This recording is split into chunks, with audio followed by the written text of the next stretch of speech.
Good day. It's Aging Maven aficionado Amy K. Gaskin on Ask Amy About Aging, and today I'm speaking with Laurie Miller about National Healthcare Decisions Day. Welcome, Laurie. How are you? I'm fine. Thank you so much for having me today. Wonderful. Why don't you tell everyone a little bit about yourself? I mean, you are the founder of Conversion Ready, and you actually own a home care agency as well. So tell us a little bit about you. Okay, well, sure. I own Apple Care and Companion, which is a home care agency here in Dallas. I started the company in 2006, and I became involved with a conversation project about, I'm not sure how long, maybe 6 years ago. And I started Conversation Ready, North Texas, after that. And it's really, it's so important. I've seen so much in the home care side, of business side, as well as family, how important it is to talk about our own mortality and our end of life wishes. And so that's kind of where we are today. Yeah. So I hear that April 16th, which is Sunday, is National Healthcare Decision Day. So why don't you tell us a little bit about that and why it's important? Okay, sure. And the reason why it's April 16th every year is death and taxes. We can't avoid it. So it's always right around the same time. Nice. And it's really a day, it's a day of awareness to help people to remember this is the kind of conversation we should have every year. It's not a one and done. We evolve, our thoughts evolve. And it's really, it could run the gamut from making sure you have your legal documents in order, or it could simply be a conversation that you have with your loved ones, even simply as, I want to be pain-free at the end of my life, if that's possible, or I want to be home with hospice, or I mean, it could be anything. You know, sometimes we don't get the privilege to know how we're going to die, and we could be, hit by a car tomorrow or whatever. But by having this conversation, even in those terms, it's still helpful for our loved one. It's a gift to be able to have this conversation with our family, and if they do have to make a decision, if there is something that comes up and they know what your wishes are and they can speak for you as you would for yourself, but you can't, it helps so much on guilt, and it helps your loved ones grieve after you pass. And it's the kind of thing where if you're young and healthy, you may think one thing, but then as you get older, you may feel something else. So that's why we have this day of awareness every year, so that just like you change your batteries in your smoke detector and your carbon monoxide, you want to have this conversation every year. If you had a terminal illness, you may be thinking way different thoughts than if you were, not, if you were totally healthy, or maybe you're married with children and things change. So it's just so important. And I can't emphasize what a gift and a blessing it is for your loved ones to talk about it. Right. It seems like it's a difficult conversation, but in reality, it's going to be harder if you don't have the conversation and something happens.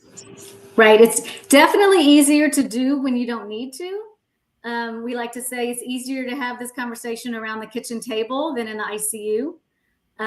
By then, it's almost too late. And of course, the legal documents are really important, but you just can't say, okay, you're going to be my power of attorney and speak for me when I can't speak for myself, unless you tell them what you want. Because they're not making these choices on their own. They're just doing what you would want them to do. So how would they know that unless you have the conversation? And it is difficult. There's a lot of things we have to do that are difficult, but the more you have this conversation, the easier it becomes. And it should be a conversation and not a monologue. If you're talking to your mother, let's say you're an adult child and you're talking to your mom about their wishes, you should share your wishes also, so everyone's even. And same thing, if you're talking to your children, maybe you have a 20 or 30-year-old adult child. Well, you, as much as we don't, as parents, want to hear from them, we still need to know that too. So make it a dialogue. Right. So go back and forth. And then any other helpful hints? I mean, we definitely want to get it done in writing too, because just because you tell someone and they're in the hospital and now you tell the hospital, well, I get to make all the decisions, and like, well, where's your power of attorney? Right. So you have to dot all your I's and cross your T's, right? Absolutely. And I'll tell you anecdotally, it's almost more important to share your wishes orally, because the person who maybe is your power of attorney isn't the one who brought you into the emergency room, and the emergency room doctors are going to do whatever the person brought you in who's going to say. So I think sharing your wishes with everybody, with your friends, with your loved ones, and so it's no secret, share them with your doctor too. I mean, but definitely you want to cross your T's and dot your I's and have all the legal ducks in the row, but also sharing it. So if you are with your best friend and she's the one who's taking you to the emergency room, or she just happens to be the one who's there, she'll know that your wishes are, maybe it's less intervention rather than more. Right. These conversations don't have to be detailed. It's more value driven, more, if I'm going to have a procedure and there's a risk that it might may require a feeding tube, and I don't really want that. Well, then that helps the person know, okay, that's not how she wanted to live. She's 90, she doesn't want that. Right. And it helps people make the decision. Okay. So how did you get involved with National Healthcare Decision Day? Well, so a lot of it was through the Conversation Project. Mm-hmm. And a lot of it was my own guilt after my mom died, because we had plenty of chances to talk about how she wanted to live before she died, but we never did. And the Conversation Project, which is a fabulous nonprofit out of Boston, really addressed how we can have this conversation. And after a few years kind of reflecting, I realized my brothers and I did do everything right for my mom. We didn't talk about it, and I don't want anyone else to have to go through that sort of guilt. And yeah, so I recommend everyone checking out the Conversation Project. Okay. They're wonderful free resources. There's a wonderful starter kit or starter guide that helps walk you through how to have this conversation. Because it's not easy. I don't think anyone's going to tell you it is, but it can be 5 minutes for the first conversation, and it can be, 20 minutes for the next one. Okay. The most important thing is just to break that ice. Right. I always talk to everyone about the importance of a care circle. What I call a care circle is anyone that loves or cares for you. And so now I'm going to make sure that I tell everyone in their care circle, when you have your care circle, you know who they are. These are the people that love and care for you. All of them need to know what your wishes are, especially if you're a senior, and especially if you have a lot of illness going on, because if your next door neighbor is the one that brings you to the ER and only your daughter knows your wishes, there's could be something happen that doesn't happen the way you really wanted it to happen. And it may very well be that your adult daughter might not get to the ER in time. That's so true. And the other thing to think of, most people assume, you're married, your spouse, you're each other's power of attorney. Or if you don't have a spouse, it's your partner, or if not, it's your adult children. But the problem with that is sometimes, let's say you want less intervention, or you don't want to be on life-sustaining machines or treatments. Well, what if your spouse just can't do that? What if they just can't? Well, maybe they shouldn't be their power of attorney, Right. And that's okay. But I think, and same thing, maybe the adult daughter cannot, unplug, or, must plug you in on a machine, or whatever it is. There's nothing wrong with them not being able to do your wishes, but then that person just shouldn't be the medical power of attorney. Maybe they could be the financial power of attorney, but there's nothing wrong with that. I've had cases where it is actually against someone's religious belief to not continue to sustain life. So they want them on a ventilator and they want them on that, but the recipient didn't. Right. But that's not, when you're a power of attorney, you're just speaking for the person who can't speak for themselves.